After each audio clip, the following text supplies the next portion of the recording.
Nós vamos conversar agora com o senador Rogério Marinho, ele que é líder da oposição no Senado Federal. Muito boa noite, senador. Seja bem-vindo mais uma vez ao Oeste Sem Filtro. Boa noite a todos aí à disposição. Senador, gostaria da sua avaliação rapidamente sobre essa decisão do ministro Gilmar Mendes, né, que retirou aí o direito dos cidadãos de poder denunciar ministros do Supremo Tribunal Federal, entregando aí a legitimidade da denúncia para o Procurador-Geral da República. Olha, para mim, claramente é uma tentativa de blindar o Supremo Tribunal Federal e impedir que haja, de fato, uma fiscalização por parte da população brasileira, uma vez que deputados federais, senadores, presidentes da República, todos eles que são eleitos com o voto popular, são passíveis de fiscalização e de arguição de crime e de responsabilidade por parte de qualquer cidadão brasileiro. O que o ministro faz tentar mudar o entendimento de uma lei que tem 75 anos de idade e alegando que há uma inadequação à Constituição que foi promulgada em 1988. 88 fazem 35 anos, se eu não estou enganado, da promulgação da Constituição brasileira.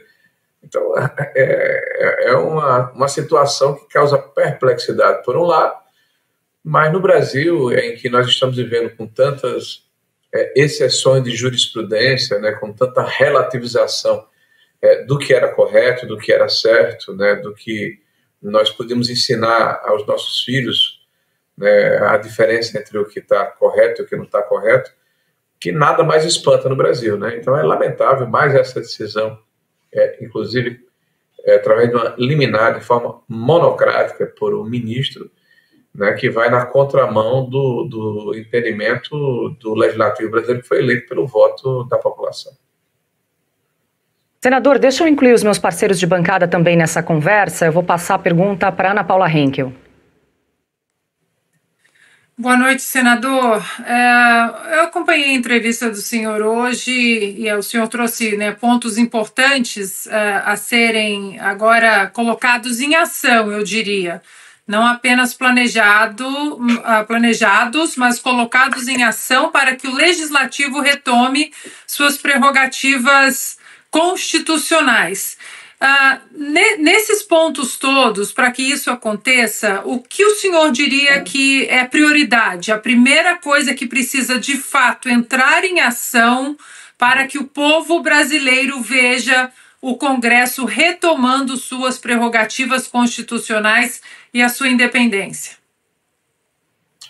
Ana Paula, primeiro, abrir mão do discurso simplesmente, apesar de ser uma ação primordial de quem exerce um cargo no Legislativo, que é falar, criticar, se contrapor, contraditar, né, mas também ter efetividade, ter resolutividade. Então, essa é uma cobrança de toda a sociedade, né, vendo a inércia com que o Legislativo tem praticamente aceitado uma série de invasões das suas competências por parte do Judiciário e algumas vezes do próprio Executivo, né? Nós ouvimos uma fala logo após a nossa entrevista do presidente do Senado, onde ele se diz contrariado com a posição do ministro Gilmar, e alega que há uma necessidade de se desinterditar um projeto que já foi votado no Senado, que está na Câmara, que é a questão do voto monocrático, ou seja, impedir que um único ministro, por uma decisão individual, possa se contrapor à vontade de 580 e poucos parlamentares, 590 parlamentares, que representam, através do voto direto, o povo. Nós temos também a necessidade de fazermos ver à sociedade que, da mesma maneira que houve um enorme clamor popular contra o que se denominou ser a PEC da blindagem, né, a blindagem do Legislativo, que era a questão das prerrogativas, a população entender que, nesse caso, é muito mais grave, porque o cidadão deixa de ter a possibilidade de entrar com ação contra quem comete atos de improbidade ou de abuso de poder, e ninguém pode estar acima da lei. Acredito que o próprio Senado da República precisa de uma vez por toda, mostrar que é independente do judiciário, porque há um debate interditado nessa casa. Eu tive a oportunidade hoje de dizer isso ao próprio presidente do Senado, logo após a sua fala, de que acreditava que até o final desse ano, finalmente nós pudéssemos colocar em votação, antes do final do período legislativo, o projeto da anistia, até para que os parlamentares, independente do mérito, da posição de cada um, né, discutindo o projeto, possam, de uma forma absolutamente transparente, dizer como encaram essa situação, porque é o papel do parlamentar se posicionar contra ou a favor desse ou daquele projeto de lei. Eu acho que a forma como se escolhem os ministros do STF precisa ser modificada, e isso é urgente. Né? Nós estamos vendo aí um padrão se repetindo. Né? Os presidentes, né, têm indicado pessoas próximas e não estão levando em consideração a questão do notável saber e uma natural isenção ou imparcialidade que se espera da função do magistrado. Eu vejo no caso do Lula, ele escolhe, né, o ex-governador do Maranhão e senador da República, que é filiado ou era filiado ao Partido Comunista do Brasil e que tinha um claro viés ideológico e uma relação estreita com ele, era o ministro da Justiça na época, inclusive desafeto público e notório do presidente Bolsonaro, e não se declarou impedido naquele julgamento que já contamina o julgamento, né, pela falta de imparcialidade. Um inimigo julgando outro inimigo, a gente já sabe, ou já imagina qual seria o resultado dessa ação. Acredito que há uma necessidade de se mudar, né, a forma como o STF está se comportando, e aí teria que haver uma reforma no judiciário. Eu defendo que ela seja, o STF passe a ser de fato uma corte constitucional e não uma delegacia de polícia. Nós temos aí um inquérito que vai completar, eu acho que 7 anos, se não estou enganado, em março do próximo ano, que é o inquérito do fim do mundo, o inquérito das fake news. Então, esses inquéritos intermináveis precisam imediatamente serem concluídos e, eventualmente, quem foi processado, essa denúncia seja apresentada, né, porque você deu o poder, e a sociedade banalizou isso, a um ministro do Supremo Tribunal Federal, praticamente de xerife do Brasil. E nós estamos diante de uma situação em que se perdeu literalmente o controle. Veja que os principais jornais do nosso país, que aplaudiram o Supremo Tribunal Federal por ocasião dos excessos que eles cometeram e eu diria, do desbordamento da Constituição, no caso do Bolsonaro, dizendo que defendia a democracia. Então houve um ataque à democracia. Em nome da democracia, esses jornais hoje defendem que o STF tem que voltar à normalidade. É como se fosse normal o fato de que eles ultrapassaram a Constituição e não levaram em consideração o artigo 5º da Constituição dos direitos individuais do cidadão, e no caso do presidente Bolsonaro. Então, existe uma série de problemas que precisam ser enfrentados. Não sei se esse Senado, se este Congresso estará à altura desse desafio, mas acredito muito que o povo brasileiro, em 2026, poderá ter uma outra decisão, e temos um Congresso que precisa enfrentar esses problemas para voltarmos à normalidade democrática. Senador, deixa eu voltar aqui para o estúdio, que o Adalberto Piotto está conosco, vou incluí-lo também nessa conversa. Senador, boa noite, muito obrigado por nos atender aqui na Oeste. A minha pergunta é muito rápida e muito objetiva.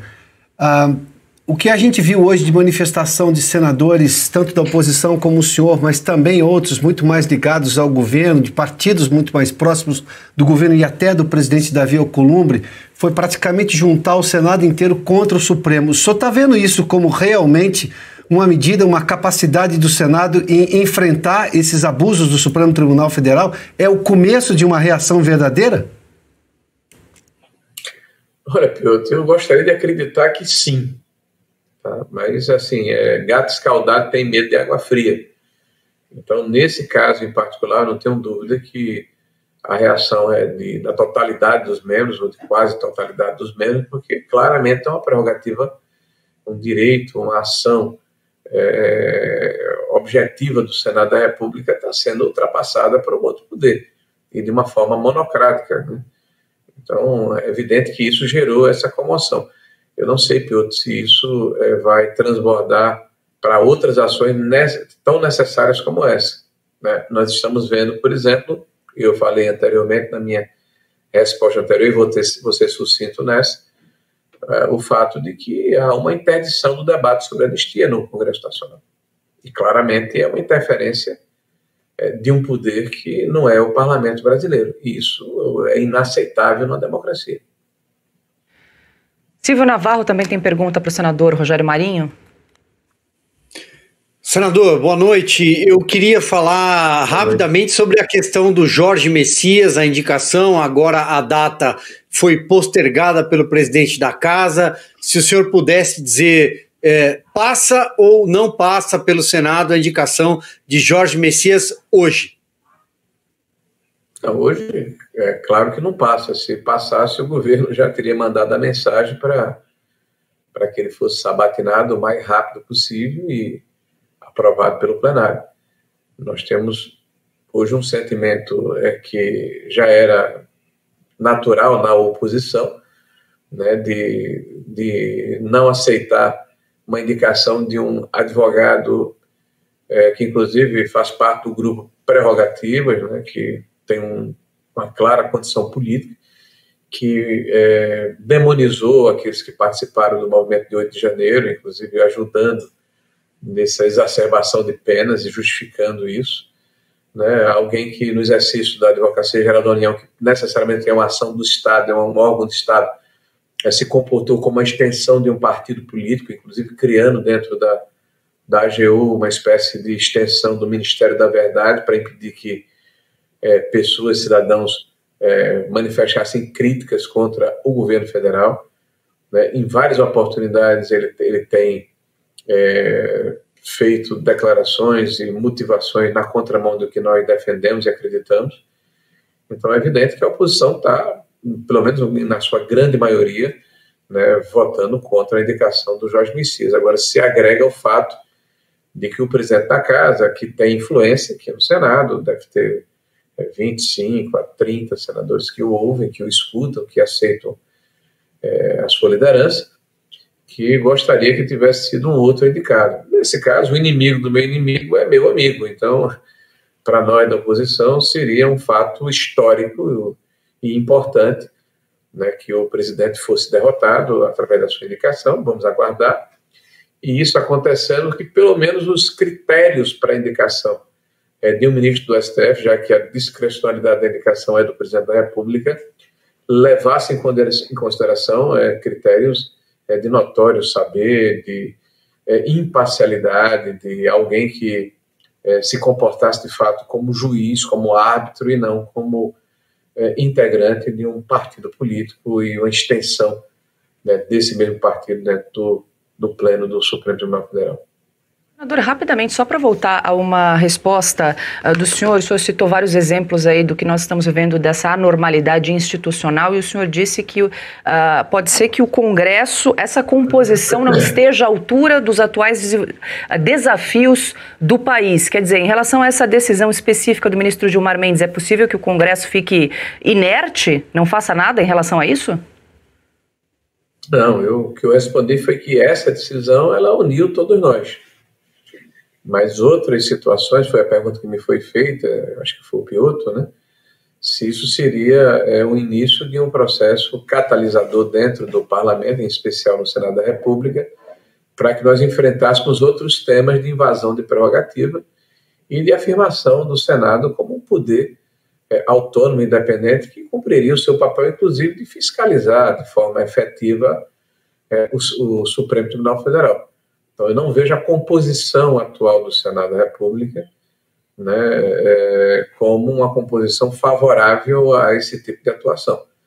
Por isso, falei, inclusive, que 2026 vai ser muito importante, já que 2/3 do Senado serão renovados, né, e nós temos uma expectativa, nós da oposição, de que teremos condição de fazer a maioria, somado àqueles que vão remanescer, que não precisarão renovar os seus mandatos, a gente tem a condição não só de eleger o próximo presidente do Senado da República, como também de enfrentar temas que hoje são literalmente varridos para debaixo do tapete, ou são relativizados, ou são normalizados, né, pela atual composição do Senado da República.